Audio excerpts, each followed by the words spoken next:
अस्सलामुअलैकुम, मैं हूं सैयद ज़ीशान अली और आप देख रहे हैं 12 स्पोर्ट्स।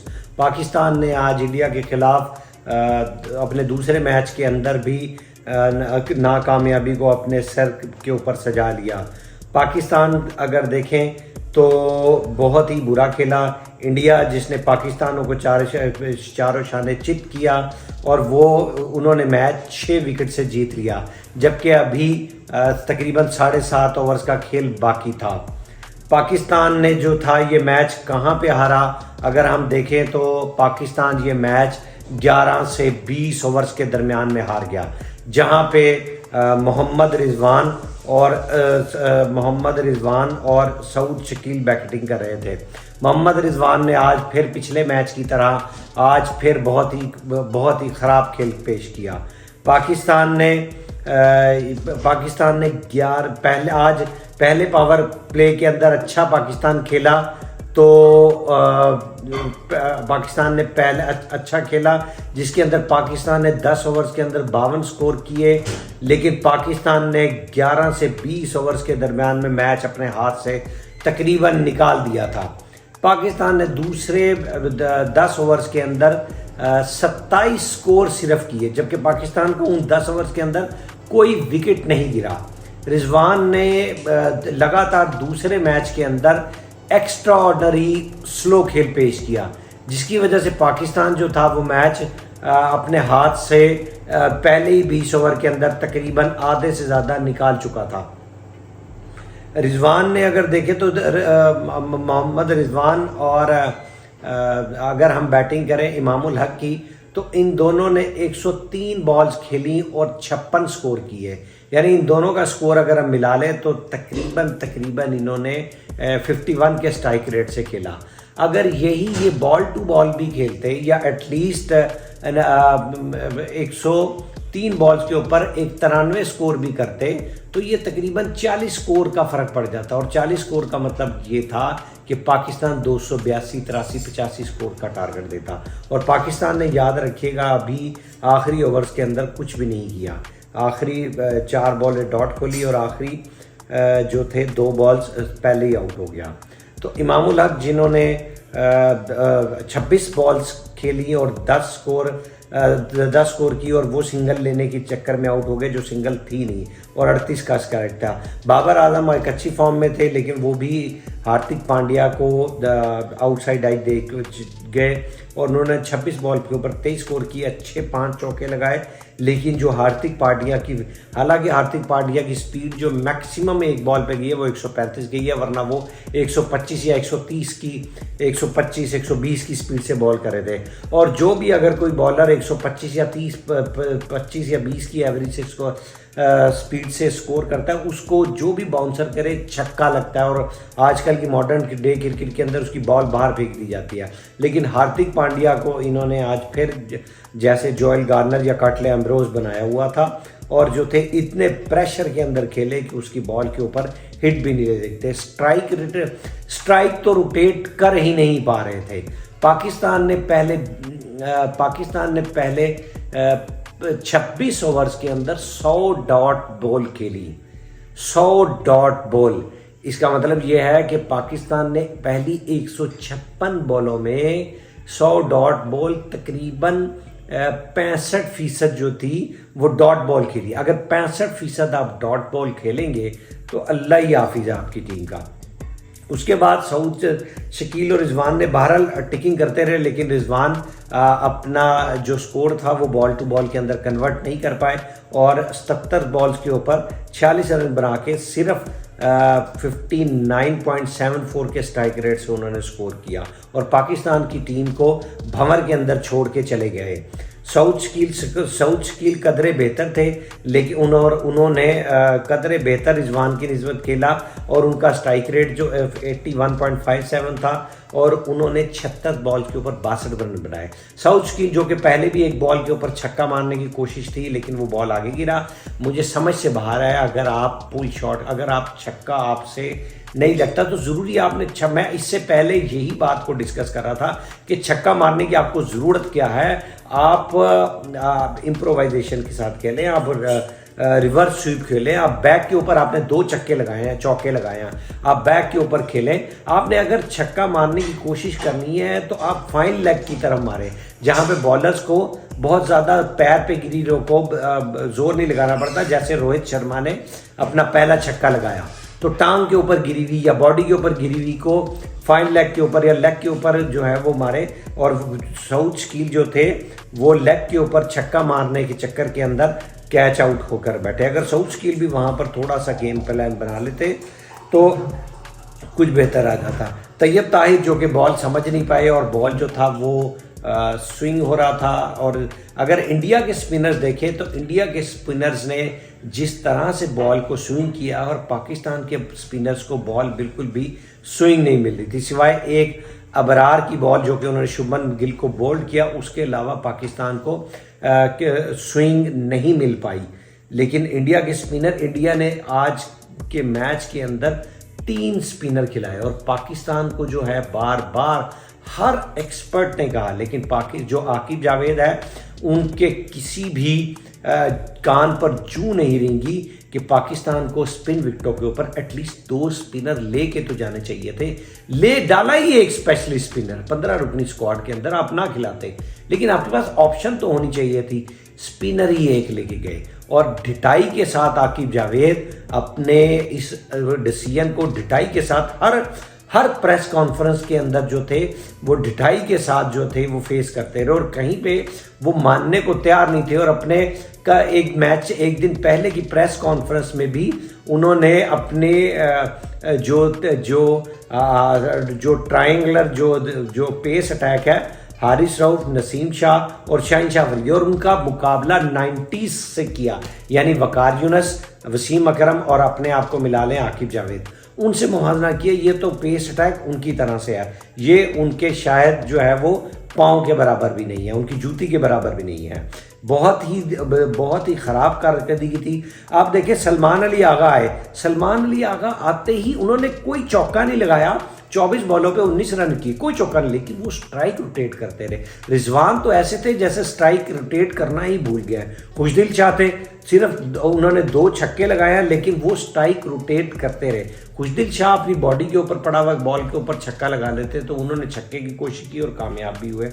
बहरहाल जो साउथ स्कील था उनको वहां पर उस जगह पर छक्का नहीं मारे, आप तेज शॉट मारे, आप चौका मारे, आप लगाएं, आपकी पावर नहीं है। बाबर आजम को भी छक्का मारने की कोई जरूरत ही नहीं है, 50 ओवर का खेल है, इतना लंबा 300 बॉल्स हैं आपके पास, आप चौके लगाएं, थोड़े चौके हैं। विराट कोहली ने आज जो इनिंग्स खेली उससे सीखना चाहिए जो है वो। और शहनशाह अफरीदी जो कि एक सेल्फिश प्लेयर है, आप टेस्ट मैच देख लें, आप वनडे देख लें, वो हर बॉल के ऊपर खुद ही छक्का मारने की कोशिश करते हैं और एक सेल्फिश प्लेयर है। अगर पहली तरफ बैट्समैन भी खड़ा हो तो वो इसी तरह का हिट मारने की कोशिश करते हैं।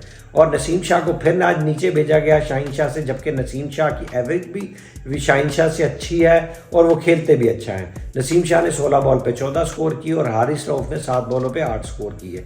पाकिस्तान जिसने पहले 10 ओवर्स के अंदर 52 स्कोर किए थे, उनकी पहली विकेट 41 और दूसरी 47 पे गिरी।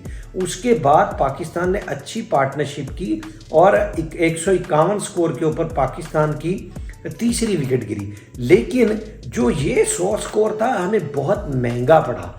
ये 100 स्कोर हमने तकरीबन मिडल ओवर्स के अंदर हमने 23.2 ओवर्स के अंदर किया। मिडल ओवर्स के अंदर जहां पे आपने एवरेज को थोड़ा तेज करना होता है, वहां पर आपने 23 ओवर्स के खा गए जहां पे आपकी विकेट नहीं गिरी।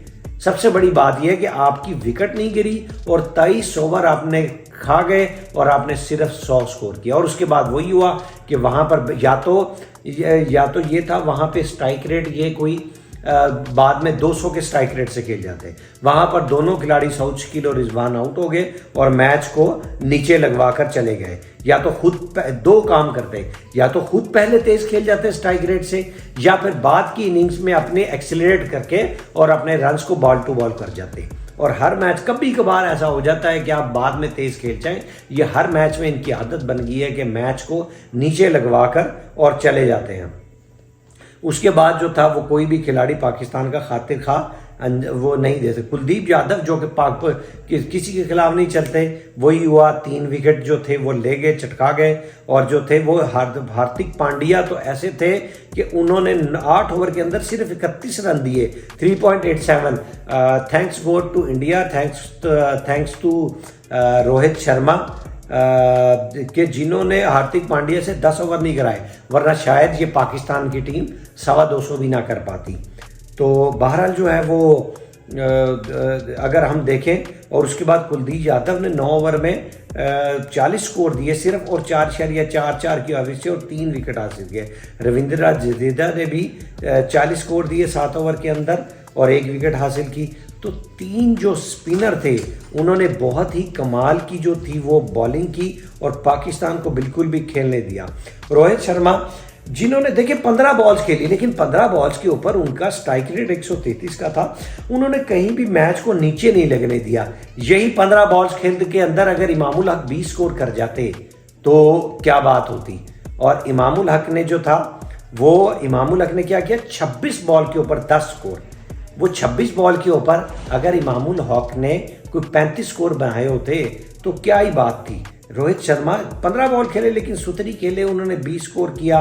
उसके बाद शुभमन गिल बहुत ही आला उन्होंने गेम खेली और हर तरफ चौके लगाए, और 52 बॉल के ऊपर 46। उन्हें बॉल बहुत अच्छा पड़ा इब्रार का और वो बोल्ड हो गए।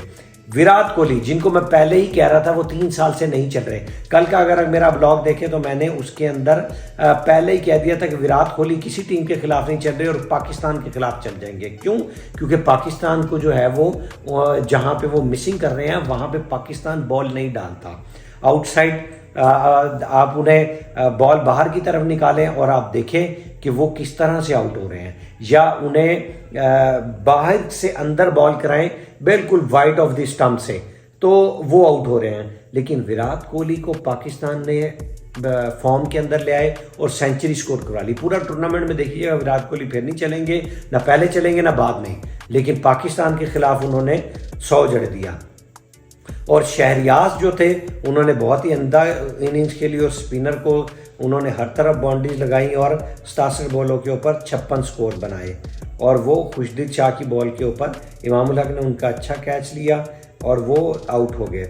इससे पहले अगर देखें तो पाकिस्तान जहां पे मैच बना सकता था, शुभमन गिल का सीधा कैच जो था वो खुशदिल शाह ने छोड़ दिया, बिल्कुल सीधा कैच। और उसके अलावा जो था वो शहरियाज का भी एक कैच जो था उसी जगह पर जो है वो इमामुल हक ने छोड़ दिया। तो भारत जो था वो हमारी तो समझ से बाहर है कि फील्डिंग जो थी पाकिस्तान की, जहां पे चांस क्रिएट हुआ वहीं पर हो सकता है कि हारिस रऊफ अगली बॉल के ऊपर दूसरा भी आउट कर देते। लेकिन जो है वो मजाल है जो हम कैच पकड़ लें, मजाल है जो हम बैटिंग कर लें। हमें तो ऐसा लगता है जैसे गली मोहल्ले की टीम हो गई है ही है। जो भी जिस भी खिलाड़ी को इंटरनेशनल में मौका दे वो पहले डोमेस्टिक में स्कोर कर रहा होता है, जब इंटरनेशनल के अंदर आता है तो वो जैसे खेलना ही भूल जाता है। बहरहाल जो था वो पाकिस्तान की बॉलिंग की कारकर्दगी देखें कि 8 ओवर्स के अंदर शाहीन शाह अफरीदी जिन्होंने 74 स्कोर दिए, 9.25 की, जो कि हमारे मेन बॉलर हैं, और 5 वाइड की और 74 स्कोर सिर्फ 8 ओवर के अंदर। शुक्र है 10 नहीं किए, वरना 100 से ऊपर स्कोर तो अल्लाह के फजल से खा ही लेते जो थे।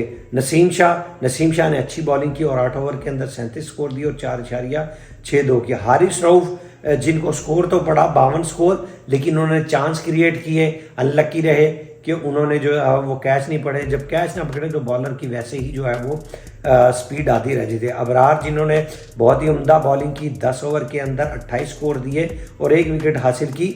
और यहाँ पे स्पिनर जहाँ पे खुशदिल शाह ने भी 5.73 की और सलमान अली आगा ने भी 2 ओवर के अंदर 10 स्कोर दिए 5 की एवरेज से।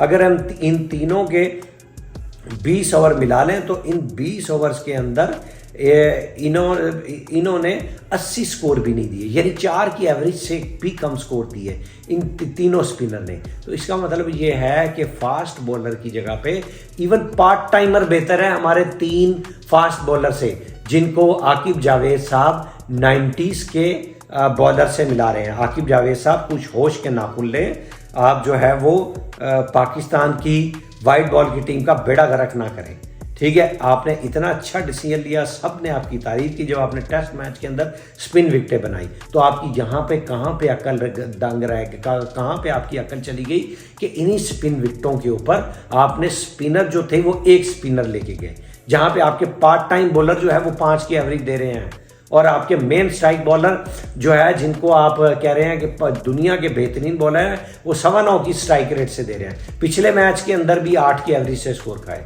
तो हाकिम जावेद साहब, पाकिस्तान की क्रिकेट को थोड़ा बहुत चलने दें, इजाज़त दीजिए। पाकिस्तान जो कि इस टूर्नामेंट से बाहर हो चुका है, देखिए अब बांग्लादेश से भी जो है वो शिकस्त खाता है या जीत जाते हैं। इजाज़त दीजिए, अल्लाह।